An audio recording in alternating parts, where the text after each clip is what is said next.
Las. Assalamualaikum warahmatullahi wabarakatuh. Selamat pagi, siang, sore, dan malam kepada Ibu ini selaku dosen pengampu mata kuliah TTKI Bahasa Indonesia kelas 63. Perkenalkan, nama saya Najwa Gaisani dengan NIM 132224023 akan mempresentasikan mengenai karya tulis ilmiah yang sebelumnya telah kelompok kami buat, yaitu implementasi lampu otomatis berbasis sensor gerak dengan teknologi IoT untuk meningkatkan efisiensi energi TPQ Aljaria Ciseke.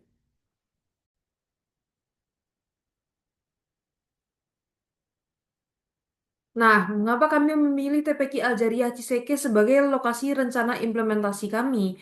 Yang pertama, karena TPQ Aljaria Ciseke itu merupakan fasilitas pendidikan nonformal. Lalu yang kedua, karena aktivitas utamanya terjadi pada sore hingga malam hari sehingga membutuhkan penerangan yang intensif. Lalu TPQ Aljaria Ciseke ini masih menggunakan lampu dengan saklar manual, di mana ini sering lupa dimatikan karena kelalaian.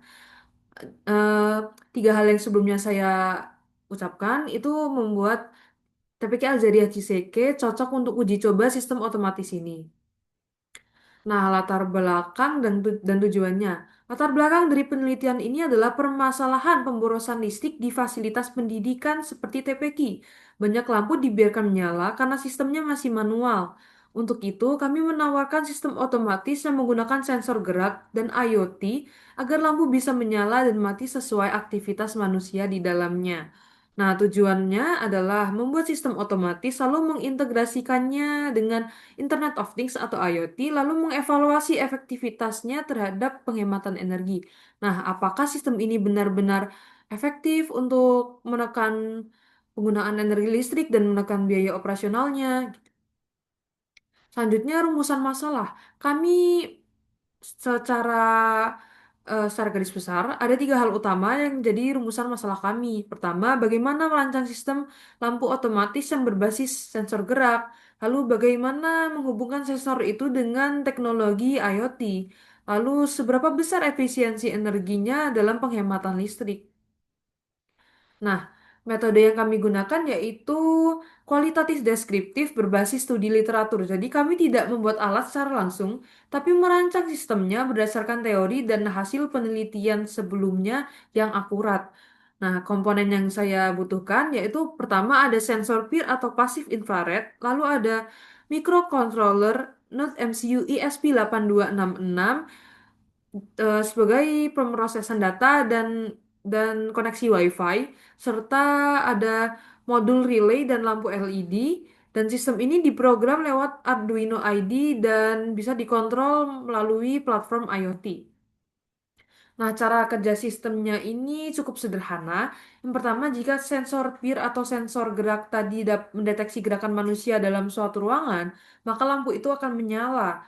Kalau ada gerakan lainnya, kekurangannya juga kalau ada gerakan lainnya selain dari manusia seperti dari hewan, lampunya juga bisa menyala.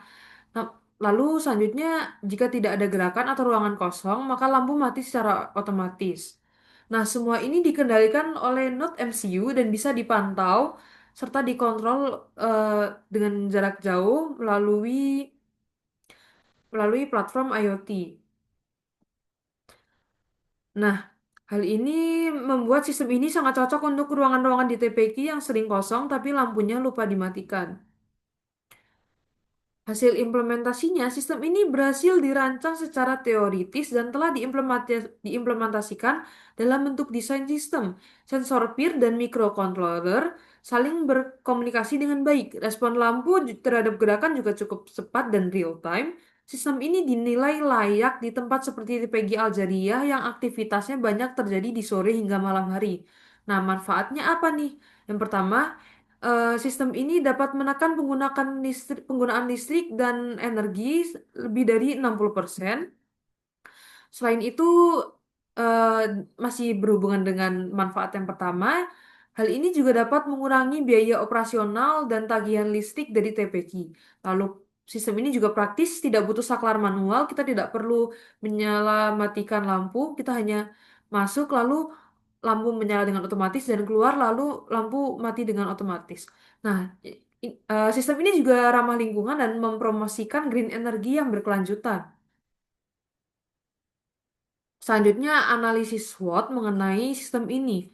Nah, sistem ini memiliki kekuatan atau strength, yaitu hemat energi, praktis, dan mendukung green energy.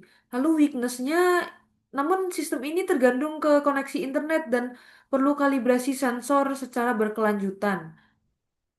Lalu sistem ini juga bisa salah mendeteksi seperti ada gerakan angin atau gerakan hewan itu juga bisa menyalakan lampu. Sedangkan niatnya kan untuk menghemat, jadi hanya bisa harusnya hanya bisa menyala jika ada manusia yang masuk. Lalu opportunity-nya bisa jadi edukasi nih soal teknologi ramah lingkungan di TPQ. Lalu tantangannya atau triknya, resiko teknis atau user yang belum terbiasa dengan sistem otomatisasi, sehingga bisa terjadi kerusakan.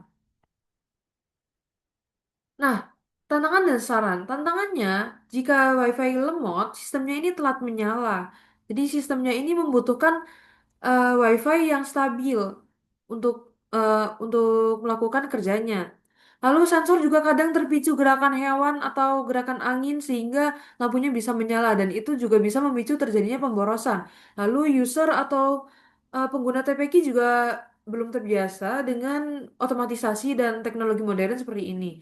Saran yang kami berikan yang pertama dapat menambahkan sensor sensor ultrasonik HCSR04. Lalu kita juga dapat membuat aplikasi UI yang lebih user friendly. Lalu kita perlu mengedukasi dan memberikan pelatihan serta pengarahan ke pengurus TPQ. Nah, hal ini mempunyai potensi lanjutan untuk kedepannya. Sistem ini bisa dikembangkan lebih lanjut, misalnya dengan menambahkan fitur kontrol suara, seperti eh, menggunakan sensor suara. Jika kita bilang matikan, dia akan mati, lalu nyalakan, dia akan nyala. Terus misalnya kita juga menambahkan fitur kontrol suara, deteksi cahaya otomatis, atau menggunakan energi terbarukan seperti panel surya. Selain itu bisa juga diterapkan di fasilitas lain seperti musola, kantor desa, atau ruang publik dan fasilitas umum lainnya. Nah, sebagai penutup, sistem lampu otomatisasi ini tidak hanya hemat energi, tapi juga membantu menciptakan lingkungan belajar yang lebih efisien dan modern di TPQ. Kami yakin sistem ini cocok diterapkan di fasilitas umum lainnya. Sekian, terima kasih. Wassalamualaikum warahmatullahi wabarakatuh.